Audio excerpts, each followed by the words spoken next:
This is Growing San Diego, and I'm Caroline. Today I wanted to introduce you to the most spectacular plant that's blooming in San Diego County right now.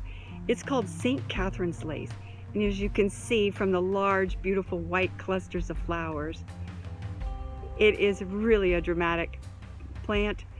You really can't find these at your local nurseries, but I'm going to take you on a tour and show you some more of these. We have 4 of them growing in our yard in different microclimates.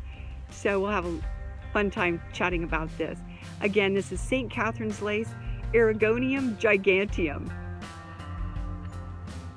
I want to show you these beautiful flowers. Also, as you can see the leaf structure here. Look at these little lacy clusters of flowers. It's almost similar to the elderberry clusters. Very spectacular bloomer. This buckwheat starts blooming when the heat really sets in July, and the hotter it gets, boy, the blooms just come out.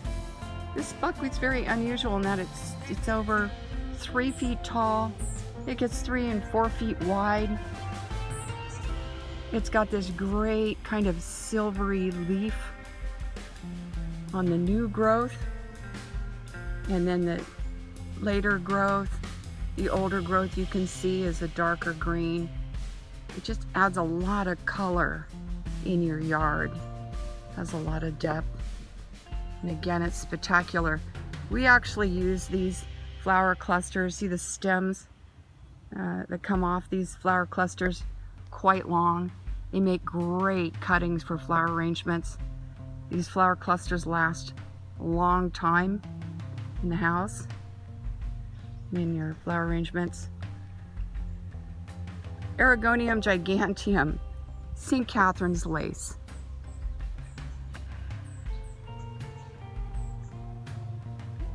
Here's some cluster. Here you go. Here's a good example.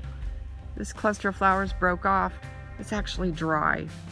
See how it retains its color. That's what it can do. You can see how dry it is. Little flowers are kind of coming off, breaking off. So it's been dry for quite a while. It just, like I said, really retains its shape. Here's actually one that's turned brown. I want to show you this attractive color. Even when it turns a nice dark rusted orange looking clay color, that's a great addition to flower arrangements as well. St. Catherine's Lace, you won't find this in your local nurseries. It's a buckwheat, one of the many varieties of buckwheat that grow in the San Diego climate. They grow down into Mexico as well. Oh my gosh, here's one of the native bees. As you can see, it's different than a honeybee. See how tiny it is?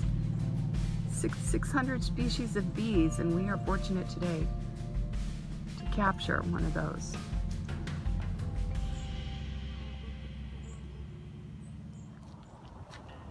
All right, here's a beautiful specimen of St. Catherine's Lace buckwheat that's growing in our yard. Nice, hot, full sun microclimate.